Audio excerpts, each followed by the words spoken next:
একটা ছেলে তার মাকে প্রশ্ন করল, আচ্ছা মা, সারা শরীরের চামড়া দিয়ে জুতা বানাই দিলেও নাকি মায়ের ঋণ কখনো শোধ হয় না? আচ্ছা, মায়ের কাছে একটা সন্তান কি এতটাই ঋণী? তখন তার মা বলল, আরে ওইসব বাদ দে, ভাত খেয়ে নে।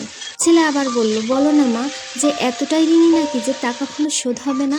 তখন মা বলল, সত্যি শুনবি তাহলে? এটা শোনার আগে আজকে তোকে আমাকে নিজ হাতে ভাত খাইয়ে দিতে হবে। ছেলে রাজি হয়ে গেল।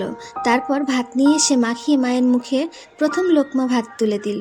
মা একটু খেয়ে ছেলেকে প্রশ্ন করল, গাছে কি বসে আছে বাবা? ছেলে বলল, কাক।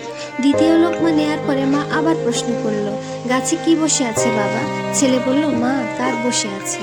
তারপর আবার এক লোকমা দেওয়ার পরে মা আবার প্রশ্ন করল, বাবা, গাছে ওইখানে কি বসে আছে? ছেলে বলল, তোমাকে না বললাম ওইখানে কাক বসে আছে। চতুর্থ লোকমা নেওয়ার পরে মা আবার প্রশ্ন করে, বাবা, ওইখানে কি বসে আছে? এবার ছেলে একটু রাগান্বিত হয়ে ভাতের প্লেট রেখে বলল, তোমাকে না আর কতবার বলবো, ওইখানে কাক বসে আছে। তখন মা মুচকি হাসি দিয়ে বলল, তুই যখন ছোট ছিলি এখানে বসেই তোকে ভাত খাওয়াতাম, আর তুই আমাকে এক প্রশ্ন বারবার করতিস, আমি তখন তার উত্তর দিতাম, তোকে কোনো ধমকও দিইনি তখনও, এটা বলে যে বারবার কেন বলছিস।